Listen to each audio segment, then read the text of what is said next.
అప్పుల బాధలు వెంటాడుతున్నాయా? అయితే 6 JVR వారి జాతిరత్నాలు ధరించండి. అందరికి నమస్తే, వెల్కమ్ టు మనం టీవీ. నేను మీ తిరుపతి. నాతో పాటు ఈ వీడియోలో సీనియర్ జర్నలిస్ట్ పొలిటికల్ ఎడిటర్ కట్టా కార్తిక్ గారు కూడా జాయిన్ అయినారు. మొత్తం దేశంలో నడుస్తున్నటువంటి ఒక భారీ టాపిక్, ఎక్కడ చూడండి వినబడుతున్నటువంటి ఒక పెద్ద క్వశ్చన్ మార్క్ ఇదే. ధర్మస్థలి అని చెప్పి టెంపుల్, చాలా పవిత్రమైనటువంటి టెంపుల్, చాలా అద్భుతమైనటువంటి టెంపుల్, చాలామంది టూరిస్టులు విజిట్ చేసేటటువంటి టెంపుల్. అది కర్ణాటకలో ఉంటుంది. ఆ టెంపుల్లో చాలా దారుణమైనటువంటి ఘటన జరిగిందనేది ప్రధానంగా వినబడుతున్నటువంటి అంశం. ఆ టెంపుల్ దగ్గర దాదాపు ఒక 100 మీటర్లు 200 మీటర్ల దూరంలో దాదాపు 100 మందిని పాతి పెట్టినరు అనేది ప్రధానంగా వినబడుతున్నటువంటి ఒక ఆరోపణ. మరి ఆరోపణనన్నా నిజమనన్నా వాస్తవాలన్నా తెలియదు. అదే టెంపుల్లో పనిచేసినటువంటి ఒక వ్యక్తి బయటికి వచ్చి భయంకరమైనటువంటి ఆరోపణ చేస్తున్నాడు. కొంతమంది అంటున్నారు మతిస్థిమితం కోల్పోయి ఏం మాట్లాడుతుండో అర్థం కావట్లేదు, తనకు ఆరోగ్యం బాగాలేదు అందుకే అట్లా మాట్లాడుతూ ఉన్నాడు అని చెప్పి కొంతమంది. ఇంకొంతమంది మొత్తం టెంపుల్లో ఉండి సడన్గా బయటికి వచ్చేసరికి ఆయనకి ఏం చెప్తున్నాడో ఏం చేయాలో అర్థమవుతలేదు, అందుకే పిచ్చి పిచ్చిగా మాట్లాడుతూ ఉన్నాడు అని చెప్పి ఇంకొంతమంది ఏమో దేవుడి మయంలో ఉన్నాడు, నేనే దేవుడిని అనుకొని ఏదో చెప్తా ఉన్నాడు అన్నాడు కొంతమంది మాట్లాడుతున్నారు. సరే, ఏది ఏమైనా ప్రధానంగా వినబడుతున్నటువంటి ఒక ఆరోపణ ఏంటంటే దాదాపు 20 సంవత్సరాల నుండి వందలాది మంది మహిళలను అత్యాచారాలు చేసి ఆ టెంపుల్ సమీపంలో ఒక చిన్న స్థలం ఉంటుందట, ఆ స్థలం దగ్గర పాతి పెట్టేవారు. ఆ స్థలంలో మహిళలను చాలా దారుణంగా అత్యాచారం చేసి చంపేసేవారు అనేది ప్రధానంగా వినబడుతున్నటువంటి ఆరోపణ.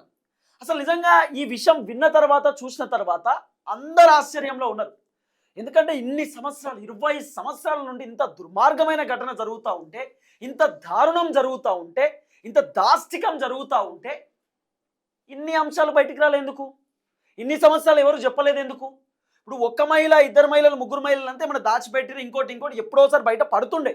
కానీ వందలాది మంది మహిళలను అత్యాచారం చేసి వాళ్ళ కుటుంబానికి తెలవకుండా చాలా దారుణంగా కనిపించకుండా చేసినారంటే ఇది పెద్ద క్వశ్చన్ మార్క్ లెక్కనే కనబడుతున్నది.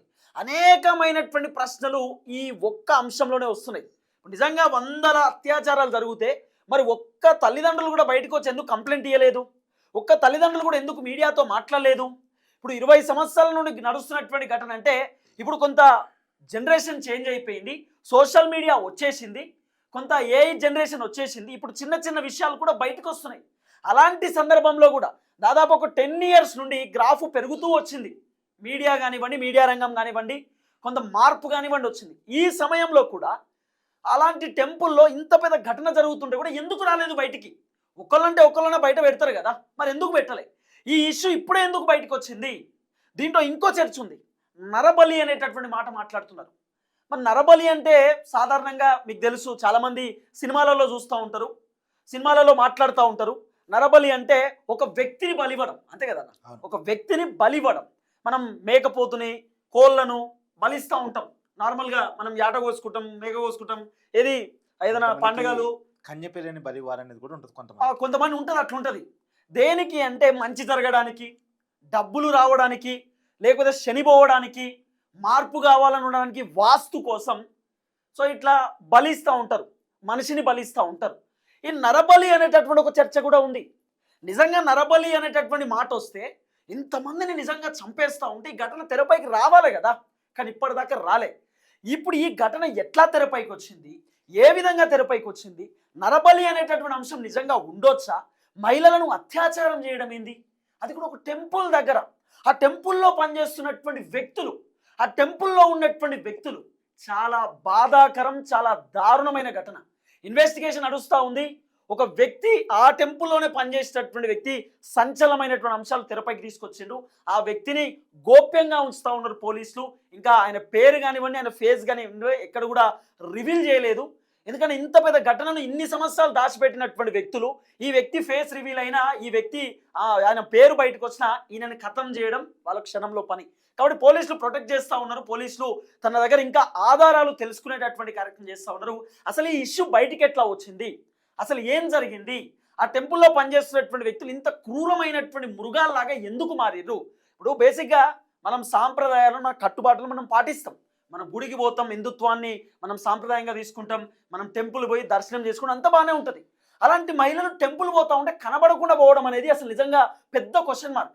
అసలు ఈ వార్త నిజమేనా? ఈ వార్తలో నిజమెంత, అబద్ధం ఎంత, ఏం జరిగిందో పూర్తి స్థాయిలో డీటెయిల్స్ కనుక్కునే ప్రయత్నం చేద్దాం. నాతో పాటు కార్తీక్ అన్న ఉన్నారు. కార్తీక్ అన్న, ఏం జరిగింది అసలు? ఎందుకు ఇంత దారుణమైనటువంటి ఘటన? ఈ వార్తను నమ్మొచ్చా? అసలు ఈ వార్తను నమ్మడానికి 1% అనే ఛాన్స్ ఉందా? ఎందుకంటే 100 మంది మహిళలు దాదాపు 20 సంవత్సరాల నుండి అంటున్నారు. 100 మంది అని అనట్లేదు, వందల మంది మహిళలు అంటా ఉన్నారు. సో ఎస్టిమేషన్ ఎంత ఉండొచ్చు, ఎంతమందిని వాళ్ళు చంపేయవచ్చు? దీంట్లో చిన్న చిన్న పిల్లలు అంటూ కూడా మాట్లాడుతూ ఉన్నారు. అసలు ఏం జరిగి ఉండొచ్చు? ఈ ఘటన ఎవరు బయట పెట్టినారు? ఈ ఘటన నమ్మడానికి అవకాశం ఉందా? నరబలి అనేటటువంటి మాట ఎందుకు వచ్చింది అసలు? అంటే సరే, అతను చెప్పిన విషయాలను ఒక్కసారి పక్కన పెట్టు. 2003లో ఇప్పుడు అనన్య భట్ అని చెప్పేసి ఒక స్కూల్ స్టూడెంట్ పిల్లలతో కలిసి విహారయాత్రకు వచ్చారు. విహారయాత్రలో భాగంగా ఈ టెంపుల్కి వచ్చారు. దేవుని దర్శించుకున్న తర్వాత ఫ్రెండ్స్ షాపింగ్కి వెళ్దాం అనుకున్నాం. విహారయాత్రలో దర్శనాలు, షాపింగ్ ఇవన్నీ ఉంటాయి కదా. అవును. సో దేవుని దర్శించుకున్న తర్వాత ఫ్రెండ్స్ మనం షాపింగ్కి వెళ్దామని అన్నారట. ఓకే, నేను ఇక్కడే ఉంటాను, టెంపుల్లోనే దేవుడి దగ్గర కూర్చొని ఉంటాను, మీరు వెళ్ళి రండి అని చెప్పేసి అనన్య భట్ అనిందంట. సో మిగతా ఫ్రెండ్స్ అంతా షాపింగ్కి వెళ్ళారు, తను మాత్రం టెంపుల్లోనే ఉంది. ఓకే, వాళ్ళు షాపింగ్ చేసుకొని మళ్ళా ఈ అనన్య భట్ కోసం వస్తే ఈ అనన్య భట్ కనపడలేదట. ఓకే, ఈ అనన్య భట్ కనపడలేదు అన్న విషయం ఎప్పుడు పేరెంట్స్కి, అంటే వాళ్ళ మదర్కి కొన్ని రోజుల తర్వాత స్కూల్ యాజమాన్యం చెప్పిందంట. వాళ్ళు చేయాల్సిన ప్రయత్నాలు చేస్తుంటారు. 3 రోజుల తర్వాత మీ పాప 3 రోజుల నుంచి కనపడటం లేదు, మిస్ అయిపోయింది అనేటువంటి విషయాన్ని సుజాత భట్ అంటే వాళ్ళ మదర్కి చేరవేశారంట. ఆమె కోల్కతాలో సిబిఐ ఆఫీసులో స్టెనోగ్రాఫర్ గా పనిచేస్తూ ఉంటారు. ఓకే, సో వాళ్ళ మదర్ ఉట్టిన కూతురు కనపట్లేదంటే బయలుదేరి వచ్చేస్తారు కదా. బయలుదేరి వచ్చేసి ఈమె చదువుతున్నటువంటి కస్తూరిబా స్కూల్లో ఎంక్వైరీ చేస్తే ఆ తోటి ఫ్రెండ్స్ చెప్పింది ఏంటంటే, మేము ఇట్లా విహారయాత్రికి వెళ్ళాము, అటు ధర్మశాల టెంపుల్కి వెళ్ళాము, దేవుడి దర్శనం చేసుకున్నాము, మేము షాపింగ్కి వెళ్ళి వచ్చే లోపల టెంపుల్లోనే ఉంటానన్న మీ కూతురు కనపడలేదండి అని చెప్పి చెప్పారంట. రేస్మా అనే ఒక అమ్మాయి చెప్పిందంట. వెన్నే ఈ మదర్ ఏం చేసింది, అక్కడ ధర్మస్థలికి వెళ్ళి అక్కడ లోకల్ పోలీసుని అప్రోచ్ అయింది. లోకల్ పోలీసులు అప్రోచ్ అయితే మీ అమ్మాయి ఎవరితో నేను వెళ్ళిపోయిందేమో, లేదా ఇంకేదైనా జరిగిందేమో అని చెప్పేసి ఫస్ట్ కొంత నిర్లక్ష్యంగా సమాధానం చెప్పారట. సో ఈమె లోకల్ ఎంక్వైరీ చేసుకుంటే మీ అమ్మాయి అంటే ఫోటో చూపించి అడుగుతారు కదా, మీ అమ్మాయి ఆలయం అధికారులతో మాకు కనపడిందండి తిరుగుతాం అని చెప్పేసి వాళ్ళు లోకల్లో చెప్పారట. ఆ కోణంలో విచారించే పోలీసులను అడిగితే పెద్దగా స్పందించలేదంట. ఒక 3 నెలల తర్వాత వాళ్ళ మదర్ని కిడ్నాప్ చేసి చంపే ప్రయత్నం చేశారంట. సరే, వాళ్ళ మదర్ అదృష్టం కొద్దీ చనిపోలేదు, హాస్పిటల్లో జాయిన్ అయింది. 3 నెలల కొనాలు అపస్మార స్థితిలో పోయి కొమాల స్టేజ్లోకి వెళ్ళి కొనాల తర్వాత కళ్ళు తెరిచింది. కళ్ళు తెరిచిన తర్వాత ఇప్పటికే ఆమె న్యాయ పోరాటం చేస్తా ఉంది తన కూతురు కోసం అనేది. ఇప్పుడు ఎప్పుడైతే ఈ పారిశుధ్య కార్మికుడు ఈ స్టేట్మెంట్ ఇచ్చాడో 2003లో జరిగినటువంటి సంఘటన ఇది. అప్పుడు జరిగిన సంఘటన సంబంధించి ఇప్పుడు పారిశుధ్య కార్మికుడు ఎప్పుడైతే స్టేట్మెంట్ ఇచ్చాడో కొంతమంది మహిళలు నేనే అంటే ఈ టెంపుల్ విషయం బయట పెట్టింది దాంట్లో పనిచేసినటువంటి వ్యక్తి కదా ఈ పారిశుధ్య కార్మికుడు. అదే అక్కడికి వస్తా. ఈ పారిశుధ్య కార్మికుడు ఎప్పుడైతే కంప్లైంట్ చేశాడో వెంటనే వాళ్ళ మదర్ లీగల్ టీమ్ ను పట్టుకొని మళ్ళా టెంపుల్ కాడికి వచ్చేసి తన ప్రయత్నం తను చేసుకుంటుంది లీగల్ గా. సరే, ఇప్పుడు కంప్లైంట్ ఇచ్చిన వ్యక్తి ఎవరు? నిజానికి కంప్లైంట్ ఇచ్చిన వ్యక్తి 2014 నుంచి అజ్ఞాతంలో ఉన్నాడంట. అంటే 20 సంవత్సరాలు జరిగిందంటే 2014 నుంచి 20 సంవత్సరాలు వెనక్కి వెళ్ళు అంటే ఇప్పుడు 1993, 94 నుంచి వరుసగా అత్యాచారాలు జరుగుతున్నాయి. ఇతను టెంపుల్ దగ్గరలో ఉన్నటువంటి నేత్రావతి రివర్, టెంపుల్ ఆనుకున్న రివర్స్ ఉంటాయి కదా, ఆ నదిలో స్నానం చేసి దేవుని దర్శనం చేసుకోవాలి. అలాంటి రివర్ దగ్గర క్లీన్ చేసేటువంటి ఒక పారిశుధ్య కార్మికుడు. ఆ జాబ్ టెంపుల్ జాబ్ అది యాక్చువల్గా. అక్కడ పనిచేసే అతని పని ఏంది, ఆ రివర్ రోజు క్లీన్ చేయటం అతని పని. ఆ దగ్గరలో అంతే చెత్త చెత్తను పడేస్తే స్నానాలకు వచ్చిన వాళ్ళు, పుణ్యస్థానాలకు వచ్చిన వాళ్ళు కొద్దిగా చెత్త చెత్త దాన్ని క్లీన్ చేయటం అతని బాధ్యత. అయితే అతను ఒకసారి తన పని కోసం పోయినప్పుడు అంటే 20 సంవత్సరాల వయసులోనే జాబ్ లో జాయిన్ అయ్యాడట. అతను దళిత యువకుడు. అది క్లీన్ చేయడానికి వెళ్ళినప్పుడు అక్కడ లోకల్ పోలీసులు ఏదో శవాన్ని ఎగ్జామిన్ చేస్తున్నారంట. అంటే ఎవరు అంటే ఆత్మహత్య చేసుకోవడానికి నదులు దుఃఖ ఆత్మహత్య చేసుకున్న వాళ్ళు ఉంటారు కదా సహజంగా, అటు ఆత్మహత్య చేసుకున్న వాళ్ళని అక్కడ పోలీసులు చెప్పారట. అటు ఆ వారం చూసారు, తర్వాత వారం కూడా ఇంకో శవం చూస్తున్నారట. అది ప్రతిదాన్ని కూడా పోలీసులు ఆత్మహత్యగా చిత్రీకరిస్తున్నారట. ఇతనికి ఎందుకు ఒక అనుమానం వచ్చింది, ఎందుకు ఇదే నదిలో ఆత్మహత్య చేసుకుంటారు, ఇదే ప్లేస్ లో ఆత్మహత్య చేసుకుంటారు, ఇదన్న సూసైడ్ స్పాట్ అని అనుమానం వచ్చిందంట. సరే, వన్ ఫైన్ డే ఆలయానికి సంబంధించినటువంటి ఇన్ఛార్జ్ ఎవరైతే ఉన్నారో వాళ్ళ బ్రదరు ఇతను పిలిచాడంట, ఈ మున్సిపల్ కార్మికుని పిలిచాడట. ఒక శవాన్ని చూపించి దాన్ని పాతి పెట్టమన్నాడు. ఎవరిదా శవం ఏంటండి అంటే, నీకెందుకు నేను చెప్పిన పని చేయి అంటే ఇది కూడా సూసైడ్ శవం ఏమనుకుని పాతి పెట్టాడట. తర్వాత కాలంలో కొంతమంది అమ్మాయిలు ఎప్పటికప్పుడు డెడ్ బాడీలు చూపించేసి పాతి పెట్టమని చెప్పేవాడంట. ఆ అమ్మాయిలు న్యూడ్ గా ఉంటాం, తర్వాత ప్రైవేట్ పార్ట్స్ లో రకరకాలుగా ఉండేదంట గాయాలు. సో ఒకసారిగా ఒకసారి కనిపెడతాడు కదా, ఇదేదో చేస్తున్నారు అనుమానం వచ్చిందంట.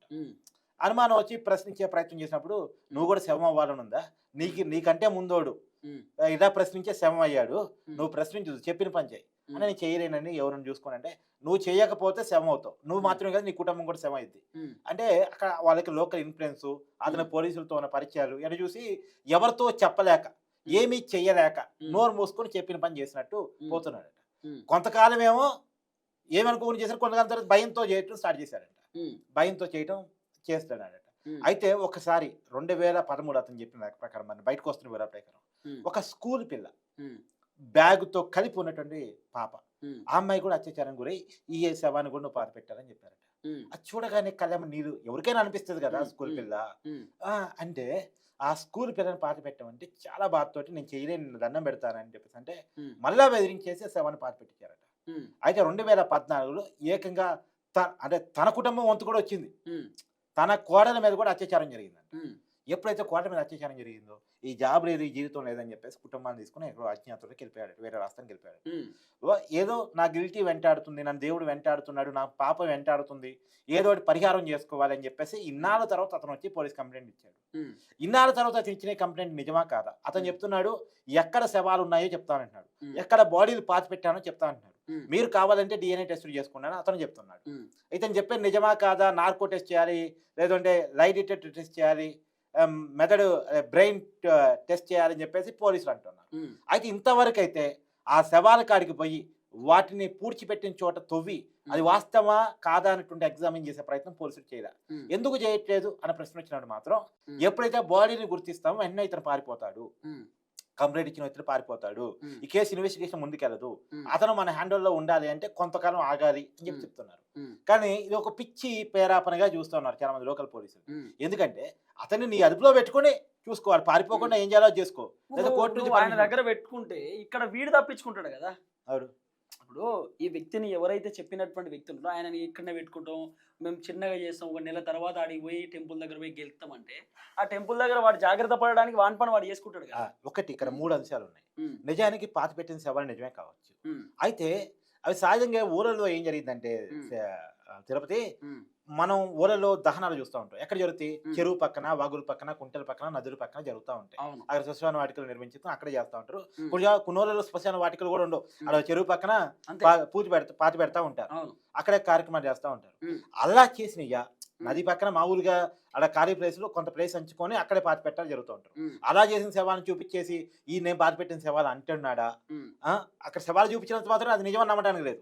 ఎందుకంటే ఇందాక నువ్వు చూపించిన పాయింట్స్ చాలా వ్యాలిడ్. ఇన్ని 100 మంది చేసినప్పుడు ఆ కుటుంబ సభ్యులు ఎవరు బయటకు వస్తారు, అది పెద్ద రచ్చగా మారింది ఆటోమేటిక్గా. కాకపోతే ఏంటంటే ఇంకొక నమ్మకం కూడా ఏంటంటే 1993-94లో సోషల్ మీడియా అనేది లేదు. అవును, ఏదో satellite media 1-2 channel, social media లేదు, ఇంత ప్రశ్నించే తనం లేదు, సీసీ కెమెరా ఫుటేజ్ లేవు. ఇప్పుడు సీసీ కెమెరా ఫుటేజ్ పద్దానికి ఎక్కడ పడితే అక్కడ ఉన్నాయి, ఒకసారి ఒకదాన్ని గుర్తించవచ్చు. ఇది 2013 వరకు జరిగినటువంటి విషయాలు. 1993 నుంచి 90, మరి 2013లో ఆగిపోయిందా అంటే తెలియదు. ఇతనికైతే 2013 వరకు అదే చెప్తున్నా. ఇప్పుడు ఘటనలు అయినా కూడా ఇప్పుడు చిన్న చిన్న బయటకు వస్తుంది, ఇప్పుడు రావచ్చు కదా నిజంగా జరుగుతాయి. ఇప్పుడు జరిగి ఉంటే ఒకవేళ ఇప్పుడు ఏమైనా జరిగి ఉంటే కూడా బయటకు వస్తుంది కదా. ఏది ఏమైనా ప్రాపర్ ఎంక్వైరీ జరగాలి. ఇక్కడ 3 అనుమానాలు. ఒకటి నువ్వు అన్నట్టు దేవస్థానాల దగ్గర ఉండే కొంతమందికి ఉన్నటువంటి ఒక పూల నమ్మకాలు ఏంటంటే కన్య పిల్లని నరబరిస్తే ఏదో శక్తులు వస్తాయి. దాంట్లో భాగంగా వీళ్ళేదో పూజలు చేపించి న్యూడి పూజలు ఏదో చేపించేసి ఇప్పుడు ఏం చెప్తున్నారు, వ్యవస్థను చేసి చూపిస్తున్నారని కదా. చాలా మంది వ్యవస్థను చేపించి న్యూడి పూజలు చేపించి వాళ్ళని చంపేస్తారు, నరబరి చేస్తారు. అలాంటిది ఏమైనా జరిగి ఉండొచ్చా, లేదు నిజంగానే అత్యాచారం చేసి చంపేశారా, ఒకటి అత్యాచారం చేసి చంపేస్తే కుటుంబ సభ్యులు ఊరుకున్నారా, అది ఒకటి. తర్వాత ఇంకొకటి ఏంటంటే ఇన్ని శవాలు పాతి పెడుతున్నప్పుడు ఎవరు గుర్తించకుండా ఉన్నారా, ఇవన్నీ చర్చలు ఉన్నాయి. ఏది ఏమైనా ఇన్వెస్టిగేషన్ మాత్రమే ఇది సమాధానం చెప్పి తీరాలి. కానీ కొన్ని కేసులు మాత్రం శైలజాని ఇంకొక అమ్మాయి, ఇందాక అనన్య భట్ అన్నట్టు చెప్పాను, శైలజాని ఇంకొక అమ్మాయి సంబంధించిన ఒక స్టోరీ కూడా ఉంది. ఇలా అనేక స్టోరీలు ఇప్పుడు వైరల్ అవుతున్నాయి. మరి ఇన్నాళ్ళు ఎందుకు వైరల్ కాలే, ఇప్పుడు మాత్రం ఈ చర్చలు ఎందుకు వస్తున్నాయి? కానీ ఏది ఏమైనా ఒక ఆన్సర్ మాత్రం రావాలి. ఇది రాష్ట్ర పోలీసుల కూడా కాదు, ఎందుకంటే లోకల్ పోలీసులు లోకల్ ఇన్ఫ్లుయెన్స్ గురవుతారు. నేషనల్ ఇన్వెస్టిగేషన్ రంగంలో దిగాలి, సిబిఐ రంగంలో దిగాలి. ఇది ఏంటి అన్నది తేల్చాలి. ఇప్పుడు యాక్చువల్గా ఏంటంటే దీంట్లో 2 కోణాలు ఉన్నాయి. ఇప్పుడు హిందువుల మీద ఏదో కుట్ర చేయాలి, హిందూ మనోహర్ వాళ్ళ మీద కుట్ర చేయాలి, అందుకని ఒక టెంపుల్ని డిగ్రేడ్ చేయడం కోసం లేదా టెంపుల్ మీద ఒక రకంగా ఏదో ప్రచారం క్రియేట్ చేయడం కోసం ఇలాంటి ప్రచారాన్ని క్రియేట్ చేస్తున్నారా అనేటువంటిది కూడా సగటు హిందువుల్లో ఉన్నటువంటి భావన. హిందువుల మీద సహజంగా కుట్ర చేసే వాళ్ళు ఉంటారు కదా, అలాంటి వాళ్ళు ఏం చేస్తారు, శ్రీ మంజునాథ టెంపుల్ చాలా ఫేమస్, అక్కడ పోయి దేవుణ్ణి ఏం కోరుకున్నా నెరవేరుతాయి అనేటువంటి ఒక నమ్మకం ప్రజల్లో ఉంది, చాలా బలంగా ఉంటుంది. బలంగా ఉంటుంది. చాలా మంది టూరిస్టులు కూడా పోతారు, చాలా అద్భుతమైనటువంటి ప్లేస్ ఆ టెంపుల్. ఇప్పుడు అన్య బట్టి అదే విహారయాత్రకు పోయిన వ్యక్తే అలా విహారయాత్రకు వెళ్ళి ఆ టెంపుల్ దర్శనాలు చేసుకునే వాళ్ళు ఉంటారు. కర్ణాటకలో టెంపుల్స్ చాలా ఎక్కువ, తమిళనాడులో టెంపుల్స్ చాలా ఎక్కువ. సో ఆ టెంపుల్స్ మీద కుట్ర చేయటం కోసం, వాటి ప్రాధాన్యాన్ని తగ్గించడం కోసం ఇదొక రేపుతున్నారా అనేటువంటిది కూడా చూడాలి. అతనే ఉన్న మైండ్ పోయి మాట్లాడుతున్నాడు అనేది. ఏది ఏమైనా ఆ బాడీని గుర్తించి డిఎన్ఏ టెస్టులు చేపిస్తే, నేనేమంటానంటే నువ్వు డిఎన్ఏ టెస్టులు చేపించడం వల్ల ఆ డిఎన్ఏ టెస్టులు అది ఎవరు అనేది ఐడెంటిఫై చేయడంతో పాటు వాళ్ళు ఏజ్ ఎంత ఉంటుంది చనిపోయిన నాటికి అనేది కూడా ఐడెంటిఫై చేయొచ్చు. అది ఐడెంటిఫై చేసినప్పుడు ఎక్కువ మంది యువతే చనిపోయారు అనుకో, కన్య పిల్లలే చనిపోయారు అంటే ఆ వయసు ఉన్న వాళ్ళే చనిపోయారు. ఇప్పుడు బేసిక్ అనేక అనుమానాలు మీరు చెప్పినట్టు, ఇప్పుడు వీడు వేరే రాష్ట్రానికి వెళ్ళిపోయినా కూడా మా బండారం ఎడ బయట పెడతారేమో అని చెప్పి అవతలోడు వీని చంపే అవకాశం ఉంటది కదా. బేసిక్ ఆలోచిస్తే ఇవన్నీ ఒక్కొక్కటి తెరపైకి వస్తాయి. ఏది ఎక్కడున్నా వెంటాడి వేటాడు ఏదో ఒకటి చేస్తారు కదా, నువ్వు ఎక్కడ బయట పెడతారో వీడు మా బండారం ఎడ బయట పడుతుంది ఇప్పుడు కాకుండా 10 సంవత్సరాల కన్నా చెప్తాడేమో అని అనుకుంటారు కదా వాళ్ళు. మారిపోతున్నాను అయితే అనుకోరు కదా ఖచ్చితంగా. మరి అలాంటిది ఎట్లా ఇడిచిపెట్టిర్రు అనేది క్వశ్చన్ మార్క్. ఇంకొకటి కూడా చాలా కీలకంగా నా బేస్ పాయింట్ ఏంటంటే, ఇక్కడ చంపేస్తేనే వీళ్ళ హ్యాండ్ వల్ల మొత్తం ఇష్యూ చేయొచ్చు, మళ్ళీ బయట పోయి చంపేస్తే ఇష్యూ అవుద్ది, పోయాడు కదా అనే దాంట్లో నుంచి ఉన్నారా అనేది కూడా చూడాలి. అదే కానీ ఏది ఏమైనా నాకున్నటువంటి నాలెడ్జ్ మేరకు నాకు అనిపించేది ఏంటంటే, ఇప్పుడు డిఎన్ఏ టెస్ట్ చేసి ఏదో కనుక ఈ సవాళ్ళకి సంబంధించి తేల్చగలిగితే, ఇప్పుడు మా ఊరికి చనిపోయే బాడీలో ఎక్కువ శాతం వయసు మాలిన వాళ్ళు ఉంటారు. మా ఊరుగా అక్కడ బాడీలు పాతి పెడితే వయసు మాలిన వాళ్ళు ఉంటారు. వయసు మాలిన వాళ్ళని పాతి పెట్టారు అంటే వాళ్ళని అత్యాచారం చేసి చంపి పాతి పెట్టారని చెప్పడానికి ఉండదు. ఇప్పుడు అత్యాచారం జరిగింది ఇతను చెప్పే ప్రకారం ఎవరి మీద, చాలా యంగ్ వయసు వాళ్ళ మీద, పిల్లల మీద, కాలేజ్ పిల్లలు కావచ్చు, స్కూల్ పిల్లలు కావచ్చు, ఒక రకమైన అమ్మాయిలు కావచ్చు, ఆడికి వచ్చే వాళ్ళు ఎవరైతే ఉంటారో వాళ్ళ మీద. కాబట్టి ముందు వాళ్ళ వయసుని తేల్చాలి. అక్కడున్న బాడీలు ఎవరైతే పాతి పెట్టిన బాడీలు ఉన్నాయో ఆ పాతి పెట్టిన బాడీల వయసుని కనుక డిఎన్ఏ టెస్ట్ ద్వారా తేల్చగలిగితే, ఫైండింగ్ చేయగలిగితే, అది ఇతను చెప్పేది నిజమా లేదా తెలిపోయింది. తర్వాత కోర్టు పర్మిషన్ మేరకు మీరు నార్కో టెస్ట్ చేస్తారో లేదా లైట్ టెస్ట్ చేస్తారో ఏదన్నా మీరు చేసుకోవచ్చు కోర్టు పర్మిషన్ మేరకు. కానీ ఫస్ట్ నేను అడిగేది ఏంటంటే, మీరు అక్కడ ఎక్కడైతే ఇతను చెప్తున్నాడు శవాలని పాతి పెట్టానని చెప్తున్నాడో అక్కడ వెళ్ళి ఐడెంటిఫికేషన్ చేసి ఆ పాతి పెట్టిన బాడీలు ఒక 100 బాడీలు అంటే 100 బాడీలు కూడా అవసరం లేదు, 15-20 బాడీలు మీరు రెగ్యులర్గా చెక్ చేసుకొని ఆ బాడీల డిఎన్ఏ టెస్టులు కనుక మీరు కరెక్ట్ చేయగలిగితే, అది ఏ వయసు ఉన్న వాళ్ళు ఐడెంటిఫికేషన్ చేసుకోగలిగితే, యంగ్ వయసు ఉన్న వాళ్ళే అనుకో అతను చెప్పిన దాంట్లో కొంత నిజం ఉండొచ్చు, ఆ విషయంగా ఆ ఎంక్వైరీ ముందుకెళ్ళాలి. అది కాదు అనుకో, వయసు మాలిన వాళ్ళు ఎక్కువ ఉన్నారనుకో, చనిపోయిన వాళ్ళలో పాతి పెట్టిన బాడీలో వయసు మాలిన వాళ్ళు ఎక్కువ ఉన్నారనుకో, ఇది లేదు ఇది ఒక అబద్ధం అని చెప్పేసి నమ్మొచ్చు. కాబట్టి ఆ విధంగా ఆ ఎంక్వైరీ ముందుకు పోతే బాగుంటుందని నా ఆలోచన. So thank you so much అన్న. చూడాలి ఏం జరగబోతుందో. మొత్తానికి చాలా క్లియర్గా ఇన్వెస్టిగేషన్ జరుగుతూ ఉన్నది. ఆ ఇన్వెస్టిగేషన్లో ఏ అంశం ఎప్పుడు బయటకు వస్తుంది అనేటటువంటి ఒక చర్చ మాత్రం బలంగా వినబడుతుంది. చాలా మంది మహిళలు కూడా ప్రశ్నిస్తూ ఉన్నారు ఈ అంశం పైన. ఇన్ఫ్లుయెన్సర్ చాలా మంది మహిళలు కూడా వాళ్ళ ఇన్స్టాగ్రామ్లలో, ఫేస్బుక్లలో చాలా గట్టిగా ప్రశ్నిస్తూ ఉన్నారు. ఈ ఘటన తెరపైకి రావాల్సిందే, అసలు ఏం జరిగిందో నిజ నిజాలు బయట పడాల్సిందే అంటూ కూడా చాలా మంది మాట్లాడేటటువంటి కార్యక్రమం కూడా చేస్తుంటారు. చూద్దాం ఈ ఫైట్ ఎక్కడ దాకా పోతుంది, నిజంగా ఈ ఘటన జరిగిందా లేకపోతే కావాలనే ఏమన్నా ఇబ్బంది పెట్టే కార్యక్రమం చేస్తా ఉన్నారా వేరే వాళ్ళనేది కూడా చూడాల్సినటువంటి అవసరం ఉంటుంది. చూద్దాం.